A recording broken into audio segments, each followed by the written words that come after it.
السلام علیکم، میں ہوں غلام احمد داؤد، آپ دیکھ رہے ہیں شب گرد۔ عرض یہ تھی کہ حکومت پنجاب نے موٹر سائیکل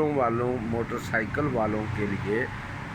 200 روپے سے جرمانہ بڑھا کر، یعنی جو 200 روپے فائن تھا پہلے، اس کو بڑھا کر 2000 روپے کر دیا، یعنی 10 گنا بڑھا دیا اس کو کہ بھئی لوگ ہیلمٹ نہیں پہنتے، لوگ لائسنس نہیں لیتے، یہ سگنل کی خلاف ورزی کرتے ہیں اور ون وے کی خلاف ورزی کرتے ہیں، تو اس کا جرمانہ پہلے 200 روپے تھا، اب حکومت پنجاب نے 2000 روپے کر دیا۔ خیر سے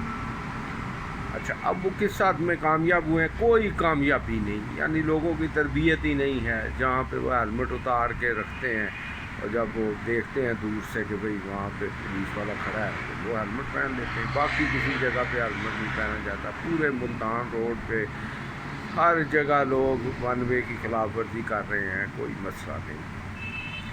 اچھا، کوئی اس کا، اور حکومت نے یہ کہا ہے جی کہ ان کے فائدے کے لیے، بھئی فائدے کے لیے تو تب ہم مانے نا کہ آپ نے سڑکیں ساری، ملتان روڈ ساری ٹوٹی ہوئی، اچھی بھلی سڑک صاف ستھری ہوتی، یکدم کھڈا آ گیا، اس میں تاریں ٹوٹ گئی، چکا ٹوٹ گیا موٹر سائیکل کا، یعنی نقصان ہوتا ہے گاڑی کا جو بھی ہے، لیکن جرمانہ جو کہتے ہیں جی آپ کے فائدے کے لیے، اور ہمارا فائدہ تب ہے سڑک بھی صحیح ہو،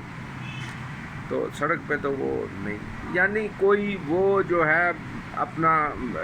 یہ نگران پی ڈی ایم حکومت نے اصل میں یہ کیا تھا، یہ بھی حکومت پی ڈی ایم کا تسلسل ہے، یہ کون سا کوئی نئی حکومت آ گئی، یہ بھی پی ڈی ایم کا ماڈل 2 ہے یا ماڈل 3 ہے۔ تو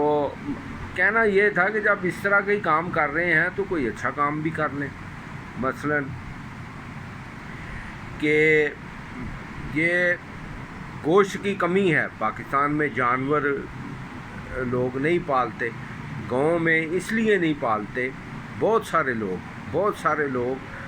صرف اس لیے جانور نہیں پالتے، کوئی بکری، کوئی دمبا، کوئی وہ اس لیے نہیں رکھتے کہ چوری ہو جاتا ہے، یعنی آپ نے پالا پوسا اور وہ چوری ہو گیا، تو گھر میں جو جانور پالا جاتا ہے وہ تو ایک فرد کی طرح ہوتا ہے، چوری ہو جائے تو بڑا دکھ ہوتا ہے بندے کو، یہ اسی کو اندازہ ہے جس نے پالا ہو، اس سے محبت بھی ہو جاتی ہے گھر کے جانور سے۔ تو اس کے لیے کوئی قانون سازی کرنی چاہیے، جیسے افریقہ میں ہے کہ گائے بکری کی عمر قید ہے اگر کوئی چوری کرے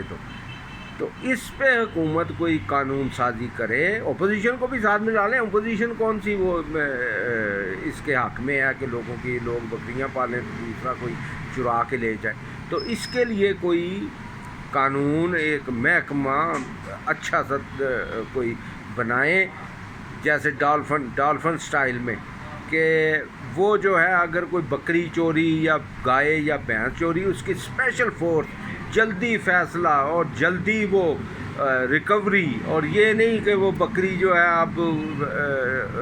اس کو سبرداری پہ دے دی، پھر اس نے بچے دے دیا، اب عدالت میں بچے بھی پیش کرو اور بکری کے پوترے بھی پیش کرو، دوترے بھی پیش کرو کہ بھئی اس نے بچے دے دیے آپ، یہ تو اس طرح نہیں، فوری طور پہ، تو یہ اگر کوئی کام کرنا ہے تو اس طرح سے کریں۔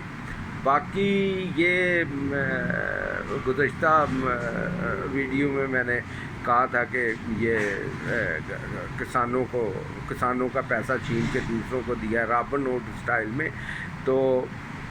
بہرحال تو لیکن اس کا یہ بھی ہوا ہے، فائدہ کچھ ہوا ہے، فائدہ موجودہ گورنمنٹ نے جو اقدام کیے ہیں کچھ فائدہ ہوا ہے، جو جہاں پہ 3 لاکھ روپے زمینوں کا ٹھیکہ تھا وہ اب 1.5 لاکھ رہ گیا،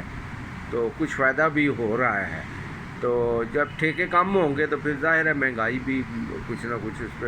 گندم پہ وہ فرق پڑے گا، تو یہ ان کا محاسبہ کریں جن کی ہزاروں ایکڑ زمین ہے اور وہ ٹھیکے پہ دے دیتے ہیں 3 لاکھ روپے فی ایکڑ قلعہ یا جو بھی وہ دیتے ہیں، وہ 1.5 لاکھ رہ گیا، تو اور ٹیکس ایک پیسہ نہیں دیتے وہ، بے شک ان کی 50 کروڑ آمدنی آئے یا 1 ارب آئے آمدنی، ایسے بھی ہیں جن کی ٹھیکے کی آمدنی 50 کروڑ ہے، 60 کروڑ، 70 کروڑ، 80 کروڑ ہے، ٹھیکہ صرف، ٹھیکے پہ زمینیں دیں، آرام سے بیٹھیں، ایک پیسہ نہیں وہ ٹیکس دیتے. تو ان سے بھی کوئی حکومت زمینوں جن کی زمینیں زیادہ ہیں ان سے کوئی ٹیکس وصولی کرے، اور کچھ ایسی حد بھی مقرر کریں کہ اس سے زیادہ زرعی زمین جو ہے کسی کے پاس نہیں ہوگی، اور اس پہ بھی کچھ قانون سازی کریں اس طرح سے اپوزیشن کو ساتھ لے کر کہ جس سے کوئی بہتری ہو سکے. تو کافی ساری چیزیں ہو سکتی ہیں بہتر، یہ تھوڑی ہے کہ ایسے ہی چلتا رہے گا. بہتری ہو سکتی ہے لیکن نیت صاف ہو، تو نیت جب صاف ہو تو پھر ہی ہے، ورنہ تو یہاں پر تو نہ تو بڑے بڑے اخبار نویس جن کے بارے میں ہم سوچ بھی نہیں سکتے تھے، اب حسن نثار جیسے، مجھے انہوں نے مساوات، اس وقت وہ مساوات کے یہاں پہ چیف ایڈیٹر تھے، تو میں اسلام آباد میں، مجھے انہوں نے ہی بھجوایا تھا ایک طرح سے، وہ بھجوایا تو لگایا تو محترم، بڑے میرے محترم ہیں بڑے، سجاد بخاری سابق سینیٹر، یہ اس وقت چیف ایگزیکٹو تھے مساوات، ان کے پاس تھی، تو سلیکٹ تو انہوں نے ہی کیا تھا. لیکن حسن نثار چیف ایڈیٹر تھے، انہوں نے اسلام آباد میں ملاقات بھی کی میں نے ان سے، انہوں نے مجھے کہا کہ لکھا بھی کرو، کالم لکھنے کا بھی انہوں نے کہا، تو ان کے بارے میں نکل آیا کہ یار انہوں نے بھی ملک ریاض سے پیسے لے لیے. لیکن یہ ہے حسن نثار کی استاد کی یہ خوبی ہے کہ بے شک پیسے لیے ہیں لیکن رعایت اس نے کسی سے دی. باقی جو ہیں، باقی جتنے احمد میری ہے، وہ جتنے للے یہ سیٹھی، نجم سیٹھی، یہ جو اپنا اسٹیبلشمنٹ کے پاوے اور وہ مورے، یہ سارے جو ہیں وہ پھر نواز شریف اسی کی حمایت کرتے ہیں جو اقتدار میں ہوں. تو لیکن یہ ہے کہ حسن نثار کی یہ خوبی ہے، پر پیسے لیے ہیں، دکھ بڑا لگا مجھے ان کا. تو باقی بھی ایسے، یہ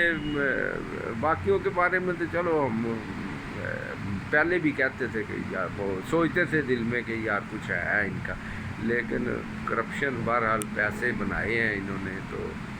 باقی یہ باتیں بھی اب لوگوں کی غلط ثابت ہو گئی جی، کہ جو حرام کھاتا ہے اس کا اپنا، اس کے پاس رہتا نہیں ہے یا فلانا یہ وہ. ادھر تو جتنے بھی حرام کھایا ایسا پلا پھولا ہے کہ کوئی حساب ہی نہیں. پر سارے فارمولے، زمانہ بدل گیا ہے، ہر چیز بدل رہی ہے، تو فارمولے بھی پرانے جو ہیں وہ پرانے ہی ہو گئے ہیں. اب تو نیا دور ہے، ہر چیز نئی ہے، تو نئے اقدامات کرنے کی ضرورت ہے. اس میں کوئی اس پہ لگائیں حد، کوئی حدود مقرر کرے، حکومت ہی کر سکتی ہے، اور کس نے کرنا ہے. کوئی حدود مقرر کریں کہ جی دولت اتنی حد تک آپ رکھ سکتے ہیں، غربت کی حد اتنی ہوگی، اور زمینوں کی جو ہے وہ اتنی ہوگی، اتنی زمین آپ رکھ سکتے ہیں، اتنی، پھر ہی یہ کوئی آگے بڑھیں گے. باہر تو لوگوں نے کی ہے حد مقرر، مثلاً یہ کینیڈا، یورپ، ادھر امریکہ میں بھی حتیٰ کہ غربت کی حد انہوں نے مقرر کی، عمارت کی نہیں مقرر کی، چلو غربت کی کر دی کہ بھئی اس سے غریب کوئی نہیں ہوگا. تو آپ بھی کوئی حدیں مقرر کر لیں، کوئی اس طرح سے